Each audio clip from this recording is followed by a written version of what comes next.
배당으로 연금을 만드는 배당연금술사입니다. 오늘은 구독자 015B님께서 남겨주신 댓글로 시작해 보겠습니다. 책을 읽으며 한 가지 머릿속을 스친 생각인데요. 바로 자녀에 대해 드는 생각이었습니다. 처음에는 어린 자녀에게 SCHD는 정말 막강하겠구나 라는 1차적인 생각이 들었지만 그 다음에 들었던 생각은 부모가 SCHD 투자로 충분한 현금 흐름을 만들 경우엔 노후의 원금을 훼손하지 않고 살아가다가 결국 그 원금은 자녀에게 고스란히 넘겨줄 수 있겠구나 라는 생각입니다. 공제범위 내에서 아이들에게 조금씩 금융자산을 증여하는 것도 자녀의 금융교육 차원에서 좋은 선택일 수 있겠지만 차라리 부모의 안정적인 노후에 우선적으로 투자하며 자녀들에게 기대지 않고 풍족한 노후를 누리다가 사후의 원금을 고스란히 넘겨주는 것도 배당 투자의 장점이겠구나 싶더라고요. 암튼 배당연금술사님 덕분에 많이 알아가고 있습니다. 라는 감사한 댓글을 남겨주셨습니다. 지루하고 먼 길을 갈 때 혼자가 아닌 것만으로도 괜히 마음이 든든해질 때가 있습니다. 긍정적인 자극과 동기부여가 되는 구독자님들의 이야기를 들으면서 저도 지치지 않고 배당주 수량을 꾸준히 늘려갈 큰 힘을 얻습니다. 이제 본격적인 이야기를 시작해보죠. 오랜만에 금융감독원 홈페이지에 들어가 보겠습니다. 금융감독원 홈페이지에 접속하면 내 연금조회라는 탭에서 훗날 자신이 받게 될 공적연금과 퇴직연금 그리고 개인연금까지 통합적으로 조회할 수 있죠. 제 개인연금 조회 화면을 보여드리면서 이런저런 투자에 관한 이야기들을 나눠보겠습니다. 최근 들어 국내 ETF 시장이 빠르게 성장하게 되면서 개인 연금 계좌에서 활용할 수 있는 ETF 상품의 종류도 상당히 다양해졌습니다. 그래서 저도 일반 계좌 중심으로 투자를 진행해 오다가 2022년부턴 일반 계좌와 연금 계좌를 함께 활용해 오고 있습니다. 2년이 조금 넘는 기간 동안 제 연금저축계좌엔 4,500만 원 정도가 적립되었습니다. 증권앱을 통해 연금저축 상품 운용 현황을 살펴보면 지난 2년간 4천만 원 정도를 적립했고 500만 원 정도는 수익으로 증가한 금액임을 확인할 수 있습니다. 연금저축계좌를 활용하면서 지난 2년간 세액공제 혜택으로 160만 원 정도를 환급받았으니 4천만 원으로 얻게 된 현재까지의 총수익은 660만 원 정도인 셈이죠. 투자금을 크게 불리겠다는 생각보단 오랜 시간 저축하듯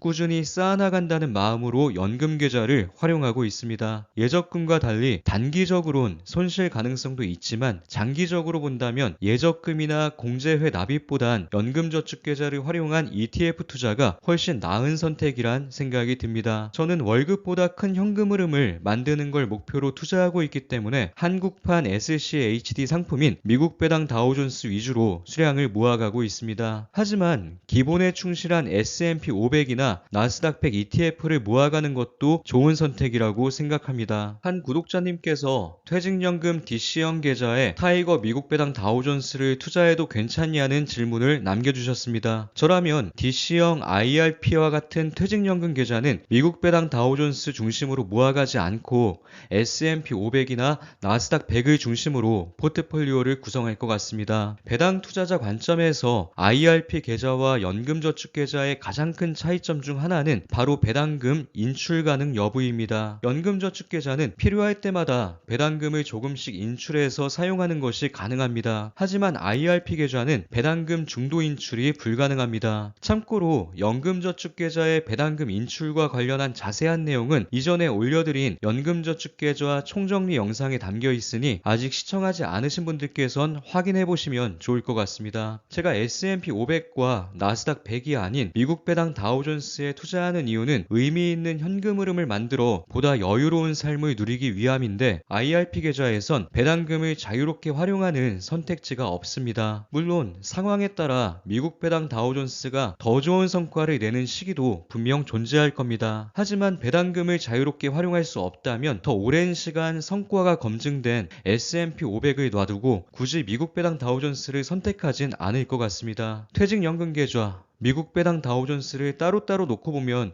좋은 선택처럼 보이지만 이 둘을 조합하는 순간 강력한 장점이 사라지게 되는 것이죠. 저는 개인적으로 SCHD와 미국 배당 다우존스의 종목 선정 알고리즘을 신뢰하지만 그렇다고 해서 누구에게나 이 종목을 추천하진 않습니다. 앞서 설명드린 것처럼 서로 맞지 않는 조합이 있기 때문이죠. 활용 계좌와 투자 종목이 서로 어울리지 않듯 투자자의 성향과 투자 종목이 서로 어울리지 않는 경우도 많습니다.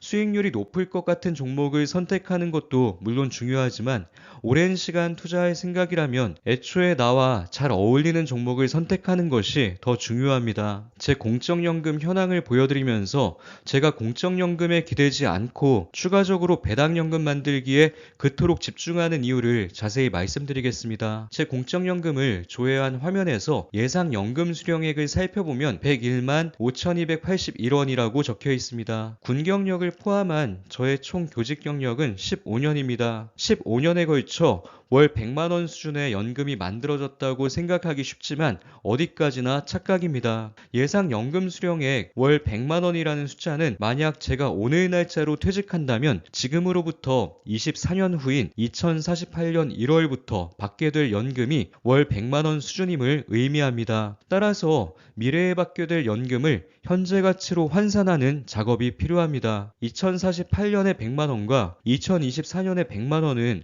완전히 다른 가치를 지니기 때문이죠. 한국은행 홈페이지에 게시된 물가 안정 목표 및 대상 물가지표 상승률이라는 자료를 확인해 보겠습니다. 과거엔 연 3%의 물가 상승을 목표로 했던 시기도 있지만 2016년 이후부턴 물가 안정 목표로 연 2%를 제시하고 있음을 확인할 수 있죠. 2021년부터 물가가 급격히 상승하면서 현재 소비자 물가는 물가 안정 목표인 연 2%보다 높은 곳에 위치해 있습니다. 이처럼 매년 물가가 상승한다면 현금의 가치는 하락할 수밖에 없습니다. 미래에 수령하게 될 연금도 예외는 아닙니다. 매년 물가 안정 목표인 2%씩만 물가가 상승하는 이상적인 상황을 가정해보죠. 24년 후인 2048년에 받게 될 100만원에 연 2%씩 할인율을 적용해보면 제가 2048년에 받게 될 공적연금 100만원의 현재 가치는 62만원 수준으로 줄어들게 됩니다. 예상 연금 수령액만 살펴볼 게 아니라 연금 개시일을 반드시 함께 고려해야 하는 이유입니다. 공교롭게도 현재 제 계좌에서 매월 꾸준히 만들어지고 있는 배당연금도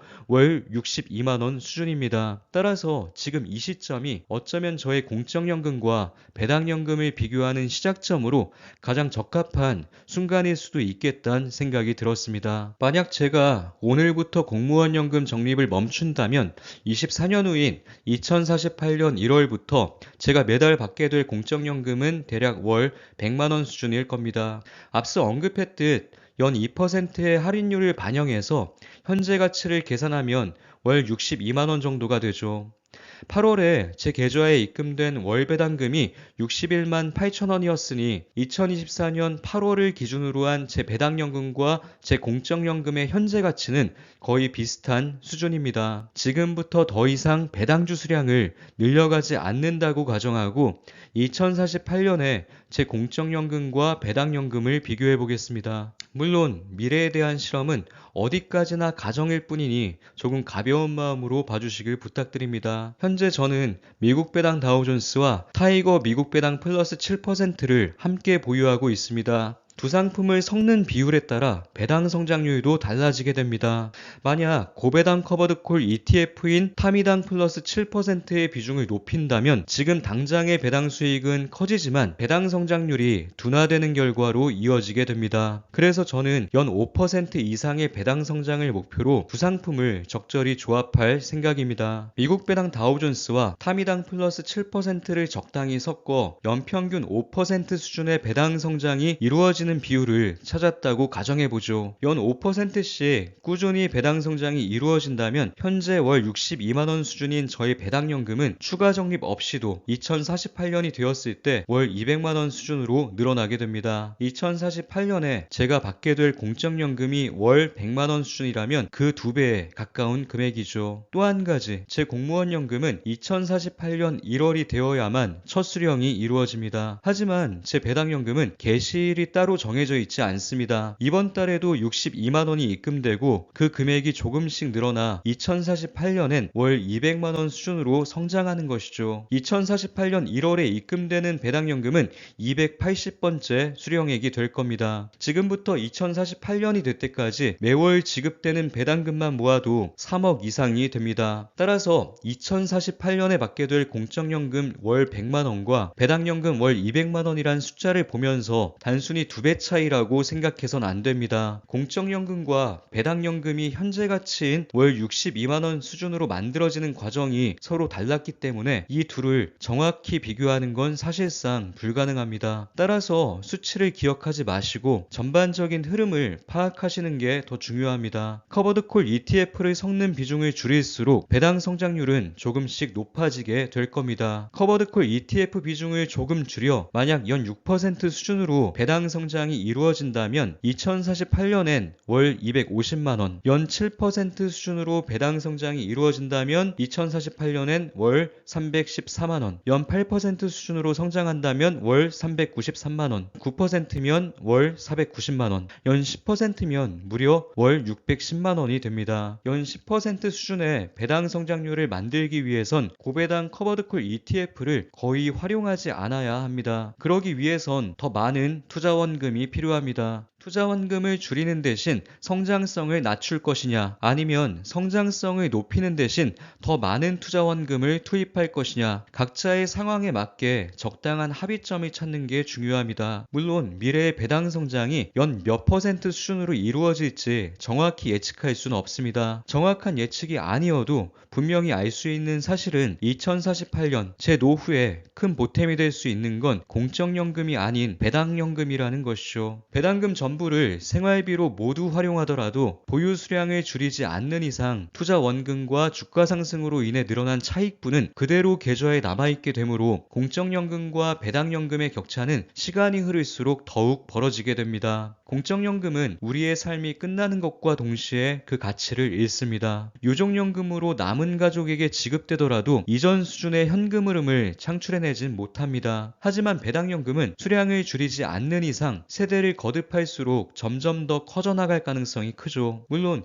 24년간 배당연금이 둔화되거나 정체되는 위기의 순간을 수시로 마주하게 될 겁니다. 하지만 앞으로 공적연금이 마주하게 될 위기에 비하면 안전한 수준일지도 모릅니다. 국민연금은 1998년과 2007년 두 차례 연금 개혁을 단행했고, 공무원연금은 1995년, 2000년, 2009년, 2015년 네 차례에 걸쳐 개혁이 이루어졌죠. 그때마다 수령 가능한 연금의 규모는 점차 줄어들었습니다.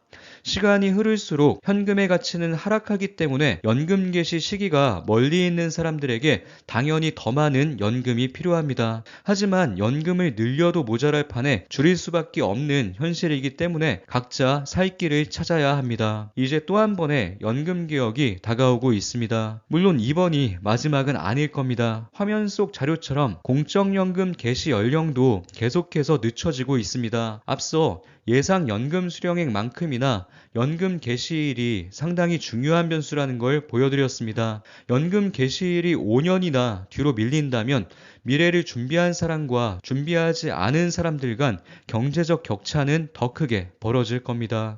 물가는 많이 올랐어도 공적연금 수령액은 크게 줄어들고 연금 개시는 5년 이상 늦춰지는 불행한 상황을 직접 경험해본 사람은 아직 없습니다. 하지만 2033년 이후엔 우리 모두가 직접 경험하게 될 일입니다. 별 생각 없이 아무 준비도 하지 않는 사람들이 훨씬 더 많을 것이기에 너무 늦었다고 생각할 필요는 없습니다. 지금부터 준비해도 시간은 충분합니다. 조금 느려 보여도 평생에 걸쳐 우리의 배당연금은 꾸준히 커져나갈 겁니다. 그동안 저는 개별 성장주 투자에도 많은 시간과 노력을 쏟아왔습니다. 하지만 지금부턴 배당연금 만들기에 최대한 집중해 볼 생각입니다. 구체적인 계획은 다음 영상에서 자세히 언급드리겠습니다. 배당연금이 커져가는 과정과 그 결과를 평생에 걸쳐 기록으로 남기며 공유할 생각입니다. 함께 해주시는 구독자님들께 좋은 자극이 되었으면 좋겠습니다. 오늘 영상도 우리 구독자님들께 조금이나마 도움이 되었길 바랍니다. 긴 영상 끝까지 시청해 주셔서 감사합니다.